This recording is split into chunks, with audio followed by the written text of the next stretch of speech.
.90 سے لے کے .80 کے بیچ میں یہ سارے ملک ہیں، جس میں آسٹریلیا ہے، بیلجیم ہے، کینیڈا ہے، آئرلینڈ ہے، برطانیہ ہے، لگزمبرگ ہے، نیوزی لینڈ ہے، جرمنی ہے، نیدرلینڈز ہے. یہ سارے وہ ملک ہیں اور امریکہ جن کی جو یہ رول آف لا انڈیکس میں سب سے اوپر ہے. تو یہ وہ ملک ہیں جس کی طرف یہ لوگ کشتیوں میں اپنی جانیں خطرے میں ڈال کے یہ ان ملکوں کی طرف جاتا ہے.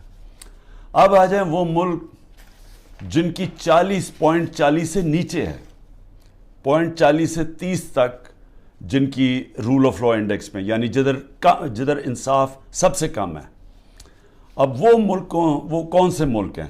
جس میں ملک ہیں افغانستان ہے، میانمار ہے جدھر یہ ابھی تباہی مچی ہوئی ہے، جدھر ملٹری نے سنبھالا ہوا ملک، ادھر پاکستان ہے، یوگینڈا ہے، زمبابوے ہے، کانگو ہے یعنی افریقہ کے ملک ہیں، موزمبیک ہے، ایتھیوپیا ہے جدھر بھی ابھی خانہ جنگی چلی ہے.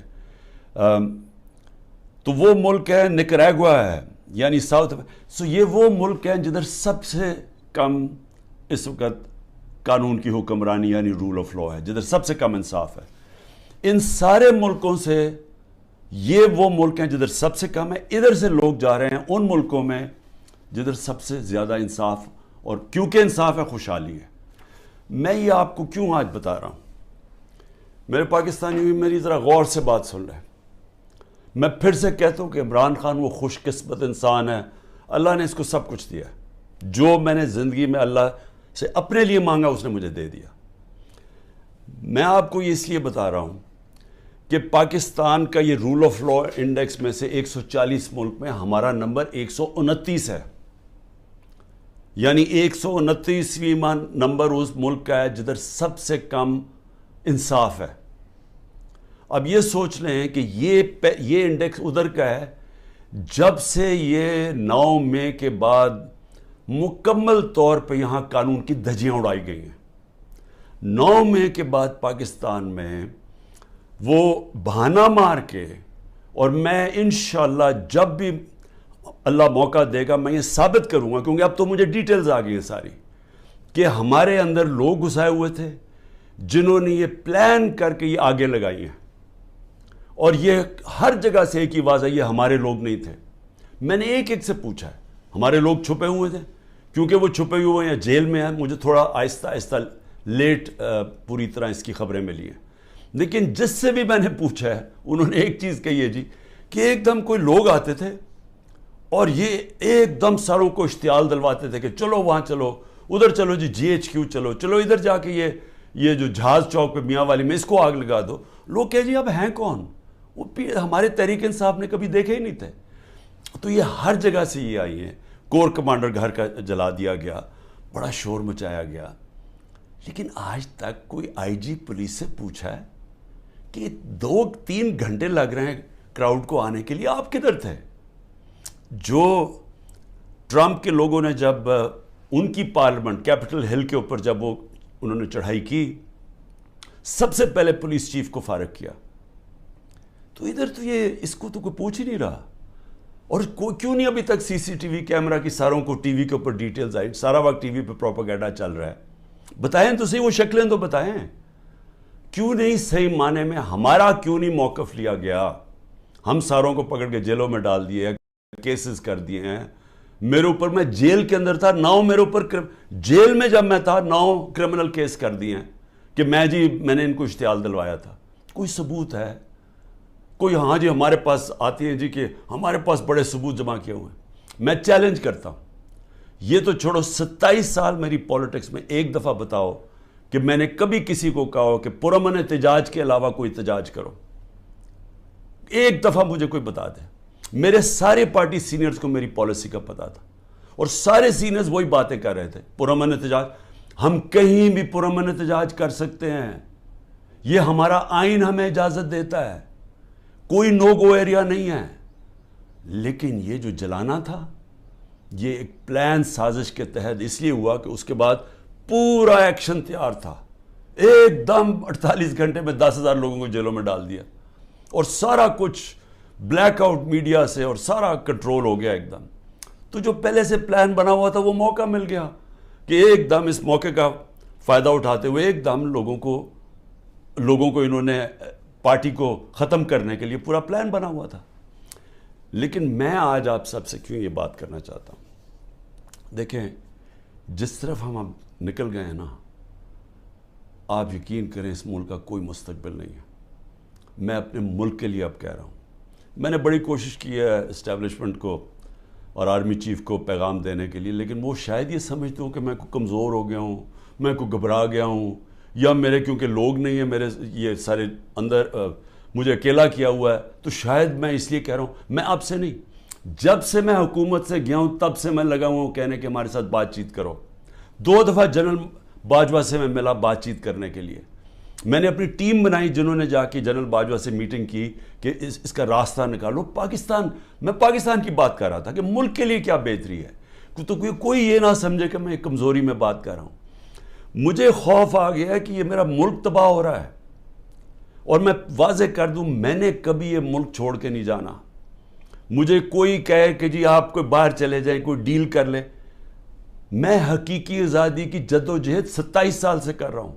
میں ڈیلز کرنے کے لیے نہیں کر رہا کہ جی اگر یہ کریں تو ہم آپ کو آگے وزیر اعظم بنا دیں گے، یہ کر دیں گے. میں یہ وزیر اعظم کے لیے نہیں کر رہا، میں ایک اپنے ملک کے اور اپنے ملک کے بچوں کے مستقبل کے لیے کر رہا ہوں. میں باتیں بھی آپ کے لیے اس لیے کہتا ہوں کہ ڈائیلاگ کرو، کیونکہ جس طرف یہ نکل گئے ہیں یہاں تو آگے اندھیرا ہے. یہ حالات ہیں کہ کل کوئی بچے آئے، سوشل میڈیا کے بچے 20-30 لڑکے آئے، وہ جیسے باہر نکلے پکڑ کے ان کو جیل میں ڈال دیا. کس قانون کے تحت؟ بتائیں کس قانون کے تحت؟ پہلے تو آپ کہہ سکتے تھے نا جی کہ یہ ہمیں جی وہ کچھ جیو فینسنگ میں نظر آئے ہیں، آپ کو تو پتہ ہی نہیں ہے لڑکے کون ہیں، پکڑ کے سیدھا جیل میں لے گئے. میرے وکیل عزیر بھنڈاری جو کہ سینئر ایڈوکیٹ ہیں سپریم کورٹ کے، ان سے میں نے ملٹری کورٹس کے اوپر میٹنگ کی کہ یہ ملٹری کورٹس کو میں چیلنج کرنا چاہیے کہ بالکل دنیا میں مذاق اڑا ہے پاکستان کا، کبھی جمہوریت کے اندر بھی ملٹری کورٹ آئے ہیں. اور وہ یہاں سے باہر نکلے اس کو اٹھا کے لے گئے، اس کو اور اس کو ڈرائیور کو. یہ کس قانون کے تحت؟ یعنی یہاں تو قانون کی دھجیاں اڑا دی، یہاں تو بلکہ بنانا ریپبلک سے بھی بدترین حالات ہو گئے ہیں. میڈیا کا منہ بند کر دیا. میں ویسے وہ میڈیا والوں سے ذرا آج پوچھنا چاہتا ہوں جو بڑے جہاد لڑتے تھے میڈیا کی آزادی کے لیے، وہ میڈیا ہاؤسز جی ہم آزادی رائے اور آزادی میڈیا، وہ کدھر چلے گئے ہیں؟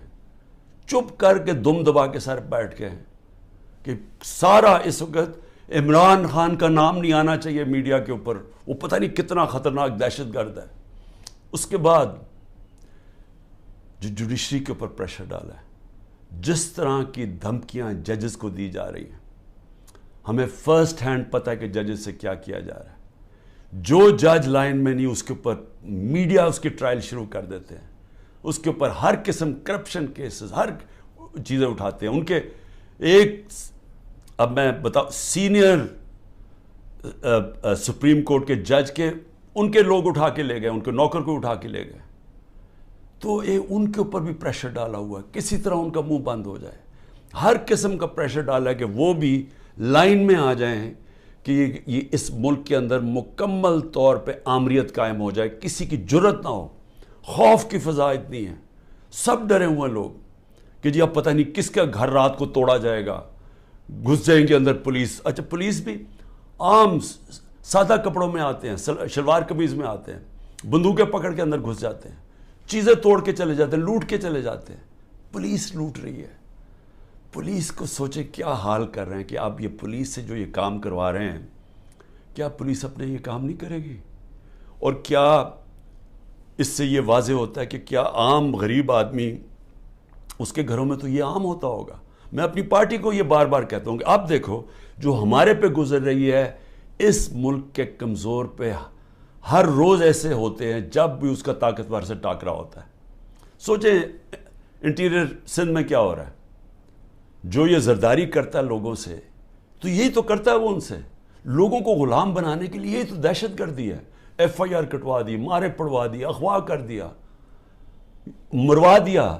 تو یہ تو وہ بھی کرتا ہے. یہاں بھی ایک وہی فضا بنائی ہوئی ہے کہ جی کسی ٹائم کے کسی گھر پہ آ جائیں گے. عورتوں کی لاپرواہ ہے, چادر اور چار دیواری کی بے حرمتی کی جا رہی ہے. یہ شرم کی بات ہے کہ ہمارے وہ سینئر جرنلسٹ جن کی کریڈیبلٹی ہے, دنیا عزت کرتی ہے, قوم ان کو مانتی ہے, وہ ملک سے 4-5 ملک سے باہر بھاگ گئے, ان کو باہر بھگوا دیے. ارشد شریف کے ساتھ جو انہوں نے کیا, جتنا شاید ہی اس ملک میں ایسا دلیر اور ایک محب وطن صحافی تھا, ایک انویسٹیگیٹر جو محنت کرتا تھا, اس سے جو کیا کیا گیا. عمران ریاض یوٹیوب میں سب سے بڑی فالوئنگ جس کی ہے, اس کا مطلب کہ قوم اس کو سنتی تھی, قوم مانتی تھی اس کی بات میں. وہ ابھی تک مہینے سے اوپر ہو گیا ہے, اس کے بیوی بچوں کی کوئی فکر ہے کہ ان کے اوپر کیا گزر رہی ہے, غائب ہوا ہے. اور ہماری پولیس کیا کر رہی ہے, آپ کا جی جیو فینسنگ میں نام آ گیا, ذرا ادھر آئے نا, آپ جیل میں جائیں گے. اچھا وہ آگے سے, اچھا جی 15 لاکھ روپے نکالو. 15 لاکھ سے شروع ہوتے ہیں, کوئی 10 لاکھ پہ یہ بات مان لیتے ہیں. یہ پیسے بنا رہے ہیں آپ. جب آپ نے ملک میں جنگل کا قانون لیا ہے تو جو طاقتور ہے وہ ہر قسم کا کمزور پہ ظلم کر رہا ہے, کیونکہ آپ نے دروازے کھول دیے, موقع دے دیا سب کو, صرف اور صرف خوف پھیلانے کے لیے. اور مقصد کیا ہے کہ کسی طرح عمران خان کے اوپر کانٹا ڈالا ہوا ہے, اب اس نے نہیں آنا. اور اگر تحریک انصاف بھی آئے گی تو وہ سکڑ کے ایک چھوٹی سی جماعت لے کے آنی ہے, تاکہ اس ملک میں وہ کھچڑی پکی رہے اور جناب اسٹیبلشمنٹ کا کنٹرول ہو جائے. دیکھیں, میں صرف ایک تاریخ کا اسٹوڈنٹ ہوتے ہوئے, میں نے اپنی یونیورسٹی میں بھی یہی پڑھا تھا, میں صرف آپ کو, اپنی قوم کو, آپ کو یہ مثال دینا چاہتا ہوں کہ جدھر یہ ہم اب پہنچ گئے ہیں اور آگے لے کے جا رہے ہیں, ان ملکوں کا حال کیا ہوتا ہے. یہی حال جب دوسری جنگ عظیم کے بعد یورپ آدھا آزاد ہو گیا, یعنی جمہوریت آ گئی, وہاں آدھے یورپ کے اندر اسی طرح کے حالات, آمریت آ گئی, میڈیا کے اوپر کنٹرول, لوگوں کی زندگی پہ کنٹرول, اس طرح پھر رہے تھے, جاسوس پھر رہے تھے ساری جگہ. کوئی بات کرتا تھا اس کو پکڑ کے جیل میں ڈال دیتے تھے, لوگ غائب ہو جاتے تھے گھروں سے. یہی حالات سوویت یونین کا جو حصہ بنے ایسٹرن یورپ میں آ گئے, اور جو ویسٹرن یورپ تھا وہ آزاد ہو گیا, وہاں جمہوریت آ گئی. 50 سال کے بعد ایسٹرن یورپ پیچھے رہ گیا اور ویسٹرن یورپ خوشحال ہو کے آگے بڑھ گیا. ایسٹ جرمنی, ویسٹ جرمنی ایک ہی لوگ ہیں, جرمن ایک ہی لوگ ہیں. ایسٹ جرمنی میں آ گئے اسی طرح کے حالات, آمریت آ گئی, ویسٹ جرمنی آزاد ہو گیا, ویسٹ جرمنی آسمانوں پہ چلا گیا, ایسٹ جرمنی پیچھے رہ گیا. اسپین کے اندر ڈکٹیٹرشپ آ گئی, وہاں یہی حالات تھے جو آج ہمارے سے ہو رہا ہے. اسپین میں یہ 30 سال کے لیے فرینکو بیٹھ گیا ایک ڈکٹیٹر. سارا ویسٹرن یورپ آگے نکل گیا, اسپین پیچھے رہ گیا. سب سے کم خوشحالی اسپین میں تھی. ساؤتھ کوریا, نارتھ کوریا ایک ہی لوگ ہیں, کورینز. نارتھ کوریا کے اندر ڈکٹیٹرشپ آ گئی, ساؤتھ کوریا کے اندر جمہوریت آ گئی. آج ساؤتھ کوریا آسمانوں پہ ہے, نارتھ کوریا میں لوگ بھوکے مر رہے ہیں. ابھی BBC کی ڈاکیومنٹری آئی ہے کہ لوگ بھوکے مر رہے ہیں نارتھ کوریا میں. ایک ہمیں پتہ ہے, ہمیں جب ایک چیز کی سمجھ ہے کہ آزاد انسان ہی اوپر جاتے ہیں, ان کی پرواز اوپر ہوتی ہے.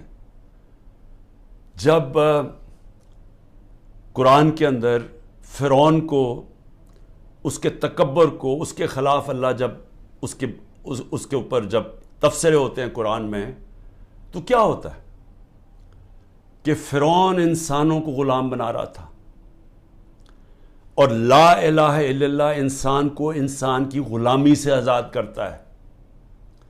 تو جو انسانوں کو غلام بناتا ہے, اللہ نے اس کو جو فرعون کی مثال بتائی ہوئی ہے. نبی صلی اللہ علیہ وسلم نے مدینہ کی ریاست میں انسانوں کو آزاد کیا تھا لا الہ الا اللہ سے, اور عدل اور انصاف سے, حقوق دے کے. ہر انسان کے حقوق تھے, عورتوں کے حقوق دیے گئے, غلاموں کے حقوق دیے گئے, اقلیتیں برابر کے شہری بن گئے. حضرت علی رضی اللہ تعالیٰ کیس ہار جاتے ہیں یہودی شہری سے جب وہ خلیفہ وقت ہوتے ہیں. اس طرح کا انصاف تھا. انصاف نے انسانوں کو آزاد کیا, اور وہ آزاد انسانوں نے دنیا کی امامت کی.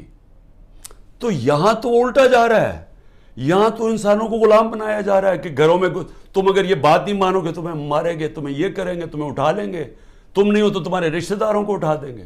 اگر وہ باہر پاکستانی بیٹھے یا رشتہ داروں کو پکڑ لیتے ہیں, کس قانون کے تحت؟ تو جس طرف ہم جا رہے ہیں,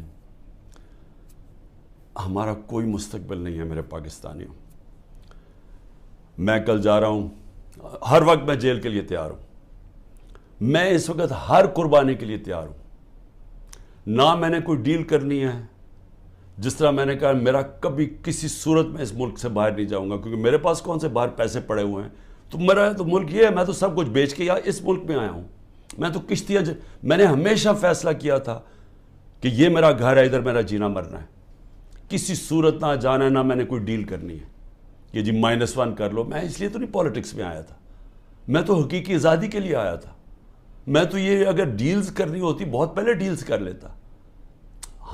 میری جدوجہد رہے گی جب تک میرا ملک حقیقی طور پہ آزاد نہیں ہوتا, اور اس کے لیے جیل کے لیے بھی تیار ہوں. کل میں جا رہا ہوں, کوئی 19 میری بیلز ہیں. ایک کسی نے جج نے پریشر میں آ کے کینسل کیا, حالانکہ کیس ہے, بوگس کیسز ہیں سارے, لیکن ایک نے فیصلہ کرنے کہ جی بیل کینسل کر دیا, جیل میں چلا جاؤں گا. اس کے لیے بھی تیار ہوں, تیاری کر کے جاؤں گا. وہ نہیں جاؤں گا تو کوئٹہ میں کیس کر دیا. سوچیں, سارے لوگوں کو پتا ہے کہ وہ خاندانی دشمنی تھی. ابھی قتل ہوتا ہے تو 4 گھنٹے کے بعد جناب لا منسٹر کہتے ہیں عمران خان نے قتل کر دیا. یہ اسی طرح ہے جب وہ میرے اوپر جب وہ گولی چلائی تھی وہ اس نے شوٹر نے, نوید نے, تو ابھی چند منٹوں کے بعد ڈی پی او کے فون سے وہ ساروں کو میسج چلی جاتی ہے جی میں دینی, یعنی کہ وہ دینی انتہا پسند ہے, عمران خان نے دین کی توہین کی یا کیا, وہ پہلے سے پتا تھا. یہ بالکل وہی ہے. 4 گھنٹے, اس کے 40 گھنٹے کے بعد ایف آئی آر کٹتی ہے. ایف آئی آر 40 گھنٹے کے بعد کٹتی ہے. 4 گھنٹے کے بعد جناب لا منسٹر کہتے ہیں عمران خان نے مار دیا اس کا. جس طرح عمران خان کو بڑا کوئی خطرہ تھا اس کیس سے, یا اس نے کوئی پہلے بڑے قتل کیے, 150 تو کیسز اور تھے. تو یہ پہلے سے پلان کیا ہوا, کسی نہ کسی کیس میں مجھے پتا ہے کہ انہوں نے, میں جیل میں چلا جاؤں گا, لڑوں گا یہی کیس لے کے, کوئی ملک نہیں چھوڑوں گا, کیس سارے لڑوں گا. لیکن میں اپنی قوم کو ایک پیغام دینا چاہتا ہوں. دیکھیں, یہ آپ کا بہت بڑا امتحان ہے. اللہ نے آپ کو بڑے امتحان میں ڈالا ہوا ہے. قرآن میں وہ کہتا ہے میں بار بار تمہارے ایمان کو مشکلوں سے آزماؤں گا. یہ ٹائم ہے آپ کا, اب ایمان آزمایا جا رہا ہے. زندگی موت اللہ کے ہاتھ میں ہے. میری طاقت کدھر سے آتی ہے؟ مجھے پورا ایمان ہے کہ جب اللہ نے فیصلہ کیا میں نے جانا ہے, کوئی مجھے روک نہیں سکتا. اور اس نے جو مجھے 2 دفعہ بچایا ہے, ان کے انہوں نے جو قتل کرنے کی کوشش کی, کیونکہ اس نے بچایا ہے, اس کا فیصلہ تھا, میں نے ابھی نہیں جانا. میرا ایمان ہے, عزت ذلت اس کے ہاتھ میں. جو مرضی پروپیگنڈا کریں, ٹی وی میں گند اٹھا لیں, نہیں ذلیل کر سکتے, کیونکہ اللہ نے اپنے ہاتھ میں رکھا ہوا. اور رزق اللہ کے ہاتھ میں. جو لوگوں کے گھر توڑے جا رہے ہیں, فیکٹریاں بند کر رہے ہیں, بزنسز بند کر رہے ہیں, اور سوچیں بزنسز بند کر رہے ہیں, کون پاکستان میں پیسے انویسٹ کرے گا؟ مجھے بتائے نا. جب وہ دیکھ رہے ہیں کس قانون کے تحت لوگوں کی بزنس بند کر رہے ہیں, روزگار بند کر رہے ہیں, ان کے لوگ بیچارے بے روزگار کر رہے ہیں. آج کل کی مہنگائی میں لوگ بے روزگار ہو رہے ہیں, کس قانون کے تحت؟ کوئی ان کو فکر نہیں ہے. فرعون بنے ہوئے ہیں, جو مرضی چاہے کر سکتے ہیں. خوف کہ جو ہماری دہشت پھیل جائے, بس ڈرایا ہوا ہے لوگوں کو. تو پاکستانیوں سن لو میری بات, آپ ہیں محمد مصطفیٰ صلی اللہ علیہ وسلم کی امت, دنیا کے سب سے عظیم لیڈر. آپ کا کلمہ ہے لا الہ الا اللہ, نہیں ہے خدا سوائے اللہ کے کوئی. آپ نے اپنی آزادی کے لیے جدوجہد کرنی ہے. میں نے ہمیشہ کہا کہ پرامن احتجاج کرتے ہیں شہری. کوئی اپنی فوج کے سامنے نہیں لڑتا, کوئی اپنی پولیس کے سامنے نہیں لڑتا. ہم ان سے لڑنے نہیں آئے, ہم کوئی انتشار پھیلانے نہیں آئے, لیکن ہمارا حق ہے پرامن احتجاج. آپ نے ابھی سے مینٹلی تیار ہونا ہے. انہوں نے مجھے جیل میں ڈالنا ہے, اور ان کا خیال ہے کہ جب مجھے جیل میں ڈالیں گے, اب انہوں نے اتنا خوف پھیلا دیا کہ سب چپ کر کے بیٹھ جائیں گے. آپ نے اگر یہ ظلم قبول کر لیا, اور یاد رکھیں آپ 25 کروڑ ہیں, اگر 25 کروڑ لوگ سہم گئے اور خوف کے سامنے جھک گئے, تو میں آپ کو بتا رہا ہوں آپ کا کوئی مستقبل نہیں ہے. پھر یا تو یہ کشتیوں میں لوگ نکلیں گے اور بیچارے اسی طرح جان کھوتے رہیں گے, سمندروں میں ڈوبتے رہیں گے اور وہاں دھکے کھاتے رہیں گے, اور یا پھر جو آپ کے پروفیشنلز ہیں وہ ملک چھوڑ کے ویسے دنیا میں ڈیمانڈ ہے وہاں چلے جائیں گے. تو ملک کا تو کوئی فیوچر نہیں رہے گا. اور یہ چوروں کے ہاتھ میں جن کو اوپر بٹھا دیے لا کے, جن کو 30 سال سے ثابت کر رہے ہیں, یہ ایک دوسرے کی چوری کو 30 سال سے لوگوں کو بتا رہے ہیں کہ کون بڑا چور ہے, جو یہی اسٹیبلشمنٹ بتا رہی ہے کہ کتنے بڑے چور ہیں. اگر ان کے نیچے اور ان کی غلامی کرنی ہے اور یہ خوف کی وجہ سے, میرا کیا ہے کہ اس غلامی سے موت بہتر ہے. یہ کوئی زندگی نہیں ہے, غلاموں کی کوئی زندگی نہیں ہے, صرف پرواز آزاد لوگوں کی ہے. اقبال کا شاہین صرف آزاد ہو کے تو اوپر جا سکتا ہے, غلام تو غلام رہتے ہیں. جس طرح مولانا رومی نے کہا کہ جب اللہ نے تمہیں پر دیے ہیں کیوں چونٹیوں کی طرح رینگ رہے ہو, غلام چونٹیوں کی طرح رینگتے ہیں. تو سب آپ ذہن بنا لیں کہ یہ خوف جو پھیلایا گیا ہے, اور قرآن کی آیت ہے کہ جو لوگ ایمان لے آئے اللہ ان کے خوف دور کر دیتا ہے. یہ ایمان والے لوگوں کو میں کہہ رہا ہوں کہ یہ بالکل آپ نے گھبرانا نہیں ہے, آپ نے کھڑے ہونا ہے. پرامن احتجاج آپ کا حق ہے. جس طرف یہ ملک کو لے کے جا رہے ہیں, جو یہ ملک کو تباہی کی طرف لے کے جا رہے ہیں, ان کو کوئی فکر نہیں ہے ملک کی. یہ صرف اقتدار اور پیسے کی جنگ ہے. ان کو اقتدار اور پیسہ اس لیے عمران خان سے خطرہ ہے کہ جناب اگر وہ آ گیا تو یہ ہمارا اقتدار اور پیسہ خطرے میں چلا جائے گا. یہ ملک کو تباہی کی طرف بھیج رہے ہیں اسی وجہ سے. اور اسی لیے میں سب کو آخر میں پیغام دیتا ہوں کہ ذہنی طور پہ تیار ہو جائیں کہ کبھی بھی آزادی کوئی پلیٹ میں رکھ کے نہیں دیتا. آزادی کے لیے قربانیاں دینی پڑتی ہیں, اور آپ سب کو, میں بھی تیار ہوں, آپ سب کو تیار ہونا چاہیے قربانیوں کا. پاکستان پائندہ باد.